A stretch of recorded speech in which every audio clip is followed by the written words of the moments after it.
ఆచా coding tutor training ఇచ్చి permanent IT job ఇస్తారు. 9697969788.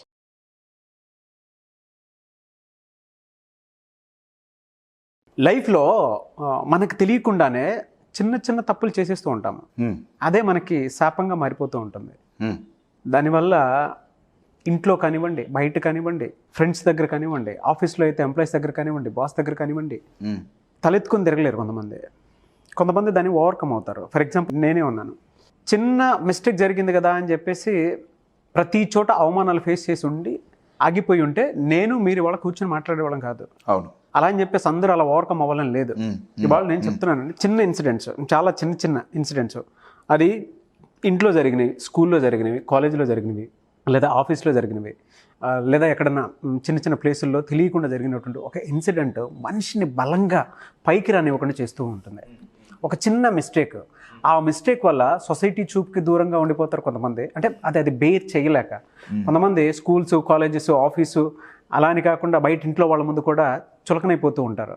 అంటే లిటరల్గా వాళ్ళే కిల్ చేసుకునేంత స్థాయికి తీసుకొచ్చేస్తూ ఉంటారు. ఆ నలుగురు వాళ్ళ వల్ల ఇదంతా అని చెప్పేసి లోపలే ఫీల్ అయిపోతూ ఉంటారు. ఇప్పుడు అలా మనిషి ఉండకూడదు. మనిషి లైఫ్లో సక్సెస్ అవ్వాలి అని అంటే అటువంటి విషయాలు కూడా ఓవర్కమ్ అవ్వాల్సిన అవసరం చాలా ఉంది. దాన్ని ఓవర్కమ్ అవ్వాలి అని అంటే అటువంటి సిచ్యువేషన్ మనం ఏ యాంగిల్ నుంచి చూడాల్సినటువంటి అవసరం ఉంటుందండి.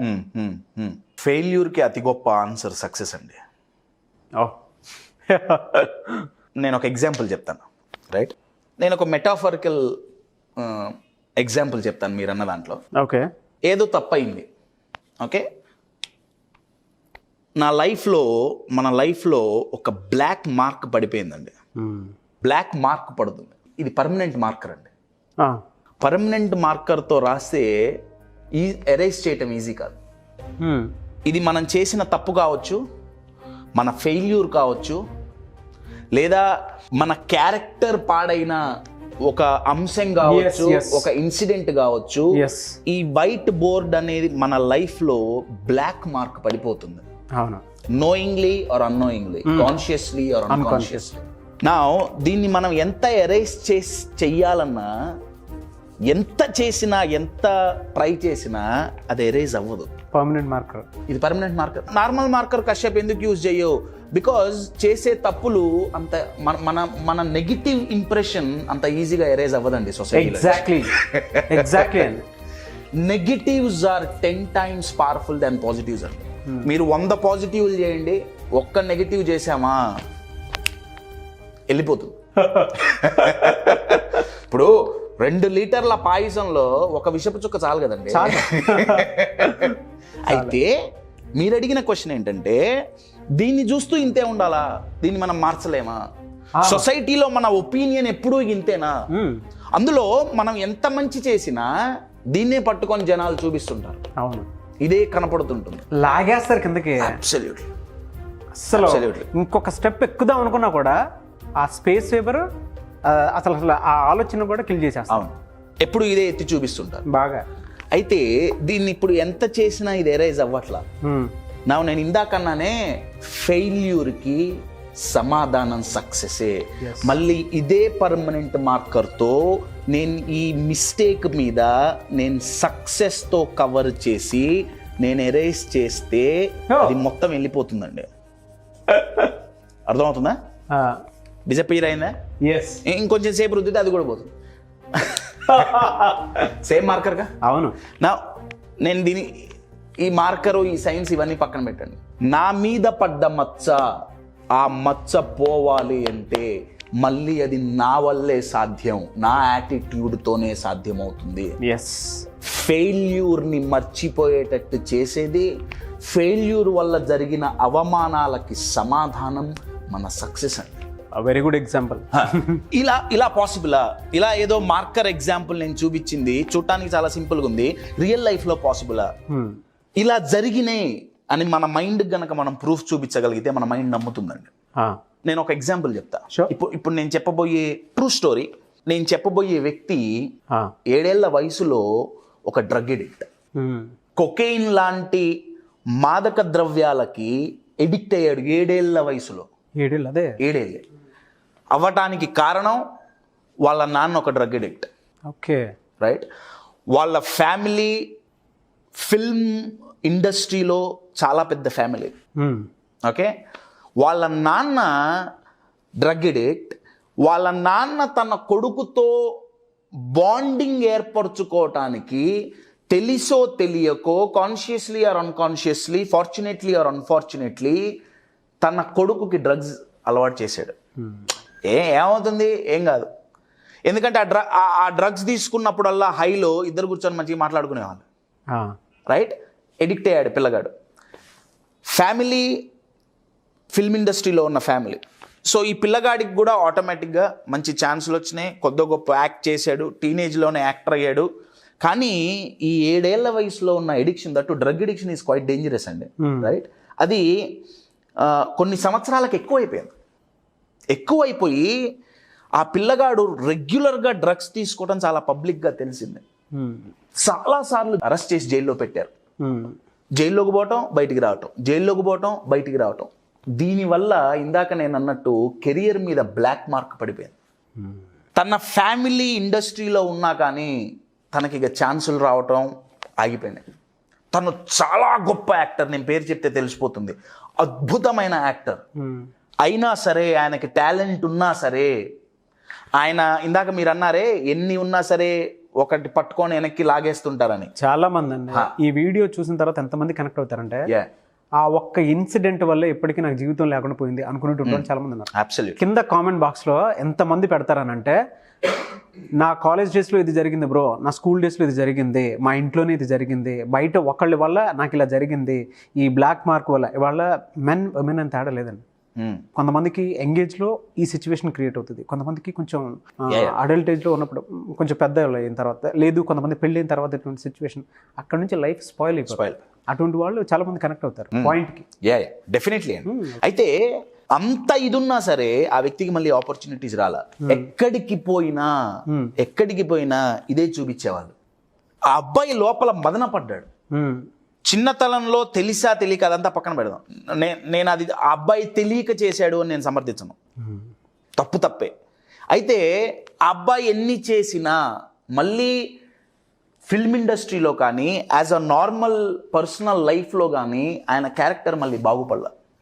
మళ్ళీ బాగుపడింది అంటే అతని సక్సెస్తోనే.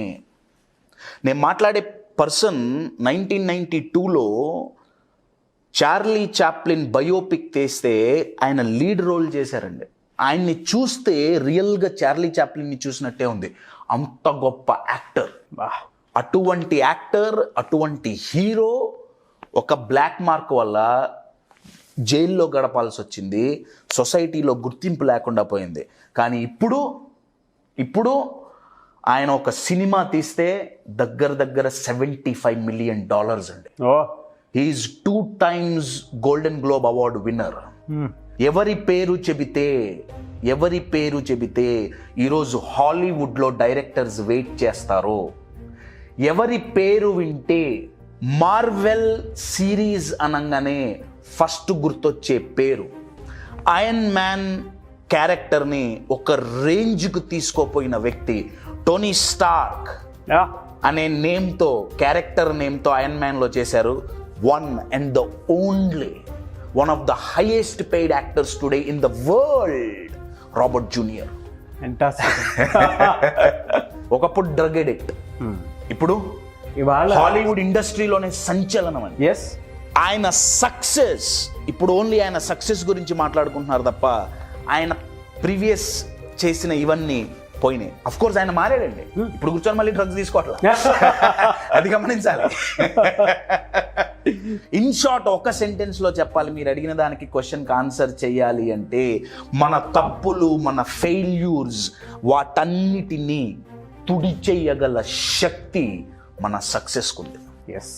క్వశ్చన్ ఏంటంటే, ఓకే ఫెయిల్యూర్ని ఎరేజ్ చేయగల శక్తి సక్సెస్కు ఉంది, మరి ఆ ట్రాన్సిషన్ అవ్వాలంటే ఎలా?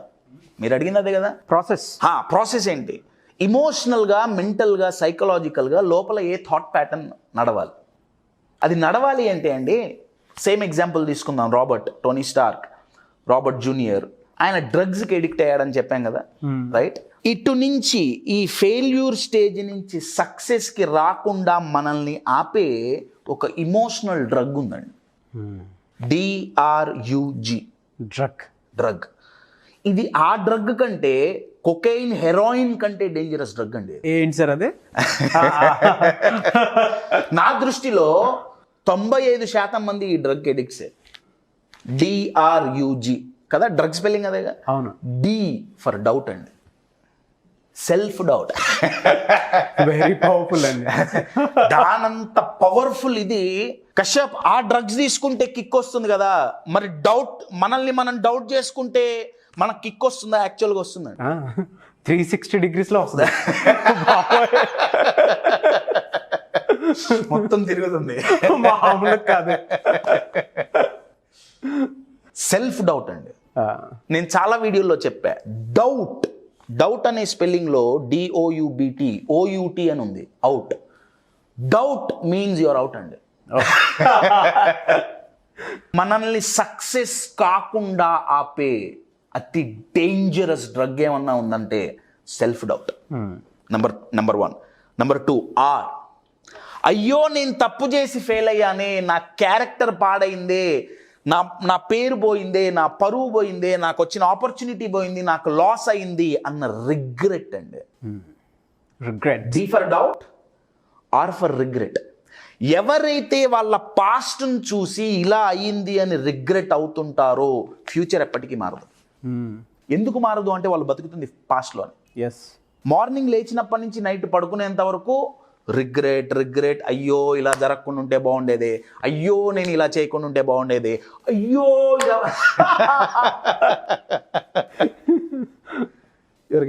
ఎస్. రిగ్రెట్ నుంచి ఎలా బయటపడాలి అనేది చాలా నెలల క్రితం we made one video, you can look for it అండి.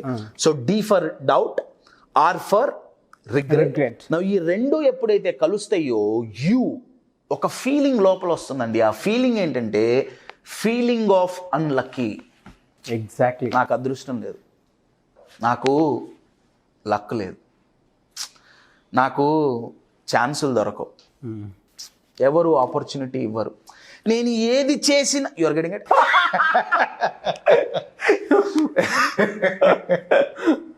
డౌట్ ఉండటం వల్ల నేను చెయ్యగలను అన్న నాలో ఉన్న శక్తి సామర్థ్యం కవర్ అయిపోయింది, కనపడట్లా. దాంతోపాటు మండుతున్న మంటల్లో పెట్రోల్ పోస్తే ఎలా లేస్తుందో దాంతోపాటు రిగ్రెట్ యాడ్ అయింది. నా లైఫ్ ఇట్లయింది. నా డౌట్, రిగ్రెట్ ఈ రెండు కలవటం వల్ల క్రిస్టలైజ్ అయ్యే ప్రొడక్ట్ ఏంటంటే ఇదే, నాకు అదృష్టం లేదు. అవును.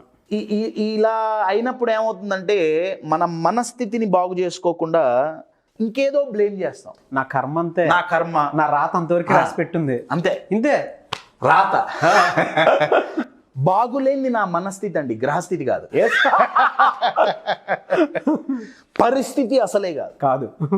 మన జీవితం ఎప్పుడూ పరిస్థితి మీదో గ్రహస్థితి మీదో ఆధారపడదు. It depends upon our మనస్థితి.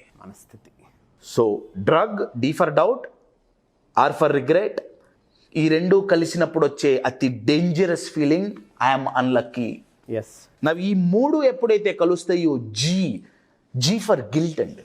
అది విపరీతంగా మనిషిని క్యాన్సర్ కంటే దారుణంగా తినేస్తారు. చాలా పవర్ఫుల్ వర్డ్ అండి, క్యాన్సర్ కంటే దారుణం.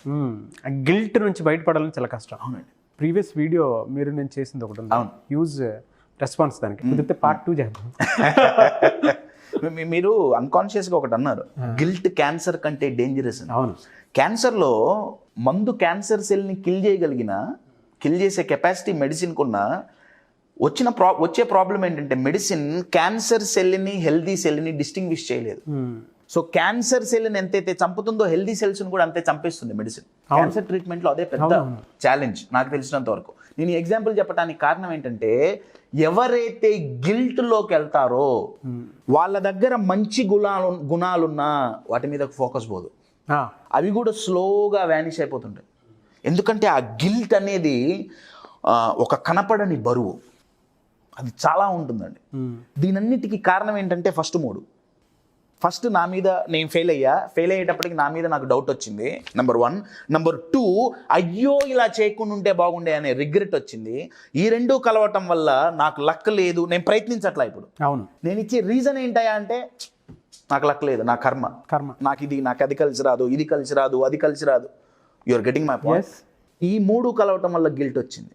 నా క్వశ్చన్ ఏంటంటే, బయట నార్మల్ కొకైన్, హెరాయిన్ లాంటి డ్రగ్స్కి అడిక్ట్ అయితే రీహాబిలిటేషన్ ఉంది. రాబర్ట్ జూనియర్ చేసింది అదే, రీహాబిలిటేషన్కి వెళ్ళి బయటపడ్డారు. మరి ఈ మెంటల్ డ్రగ్ నుంచి బయటపడే రీహాబిలిటేషన్ ఏంటి? ఈ 4గిటిని తుడి చెయ్యగల అత్యద్భుతమైన మెడిసిన్. వజ్రాన్ని వజ్రంతోనే కోయాలంటారు, రైట్?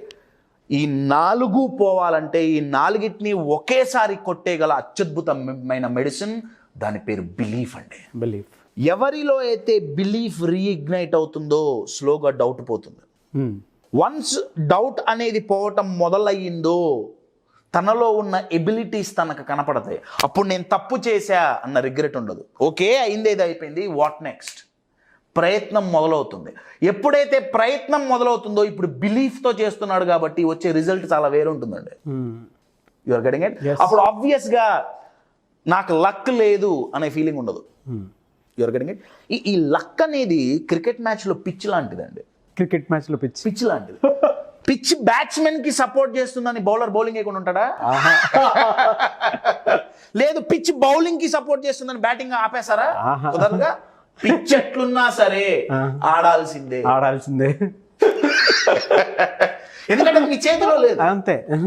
లక్ అనే కాన్సెప్ట్ ఉందా లేదా, అది ఉన్నా లేకపోయినా మీ చేతుల్లో అయితే లేదు. అబ్సల్యూట్లీ లేదు. లక్ అనేది ఉందా లేదా పక్కన పెడదాం. ఒకవేళ ఉన్నా, కెన్ యూ క్రియేట్ లక్? మన చేతుల్లో అయితే లేదు. మన చేతుల్లో ఉన్న ఏకైక ఇదేంటయా అంటే, పిచ్ తయారు చేయడం మన చేతుల్లో లేదు, బ్యాటింగ్ బౌలింగ్ మన చేతుల్లో. True. You're getting it? So అది జరగాలి అంటే బిలీఫ్ ఇగ్నైట్ అవ్వాలండి, సెల్ఫ్ బిలీఫ్. రాబర్ట్ జూనియర్ ఆ ఫేజ్ నుంచి ఈ ఫేజ్కి పోవటానికి ఆయన స్టోరీ ఒక చిన్న 10 నిమిషాల వీడియోలో చెప్పలేమండి. తెలియని వాళ్ళు చాలామందికి తెలుసు ఆయన గారి గురించి. You can read, you can listen about Robert junior. అది ఒక వీడియోలో ఆయన గురించి చెప్పే ఇది కాదు, చాలా పెద్ద ఇది. బట్ ఇన్ షార్ట్ ఒక లైన్లో చెప్పాలంటే, ఇటు ఫెయిల్యూర్ నుంచి సక్సెస్కి అయిన ట్రాన్సిషన్ అద్భుతం. ఆయనకు ఉపయోగపడినవి 2 అండి. ఒకటి బిలీఫ్, నెంబర్ 2 ఇమోషనల్ స్టెబిలిటీ. మనం ప్రతిసారి బీ యువర్ సెల్ఫ్ అంటుంటాం. ఆ బీ అంటే ఏంటి? B for believe in yourself. ఈ హ్యావ్ ఇమోషనల్ బ్యాలెన్స్. ఒకటి, నేను చెయ్యగలను అన్న నమ్మకం నాలో ఉండాలి. నెంబర్ 2, చెయ్యగలను అన్న నమ్మకం ఉండి నేను ముందుకెళ్తున్నా, అయినా ఎక్కడో ఏదో తేడా కొడుతోంది, పరిస్థితులు కలిసి రాలా, అప్పుడు పడిపోకుండా ఉండాలి అంటే నాకు ఇమోషనల్ స్టెబిలిటీ ఉండాలి. You are getting my point? Belief ఎవరికైతే ఉండదో వాళ్ళు హ్యాండ్ బ్రేక్ వేసి కారు నడుపుతున్నట్టు. రీసెంట్గా మీరు కారు కొన్నారుగా, పార్టీ ఇస్తాను. ఎప్పుడే కదా వచ్చింది, షూట్ అయిపోయాక వెళ్ళిపోదాం. ఇప్పుడు హ్యాండ్ బ్రేక్ వేసి యాక్సిలరేషన్ ఎంత ఇచ్చినా ఇంజిన్ పాడవుతుంది తప్ప బండి ముందుకు గలదు. Yes or no? ఆ హ్యాండ్ బ్రేక్ డౌట్ అండి. You're getting it? బిలీఫ్ ఎప్పుడైతే ఉంటుందో యాక్సిలరేషన్ ఉంటుంది లైఫ్లో. అవును, రైట్? ముందుకెళ్తాం. నెంబర్ టూ, నేను ముందుకెళ్ళినప్పుడు పరిస్థితులు అనుకూలించకపోతే పడకుండా ఉండాలి అంటే ఇమోషనల్ స్టెబిలిటీ ఉండాలని. Thank you so much MVN Kashyap గారు. Thank you so much. Suman టీవీలో మీ పర్సనల్ అండ్ బిజినెస్ ప్రమోషన్స్ కోసం కింది నెంబర్కి కాంటాక్ట్ చేయండి.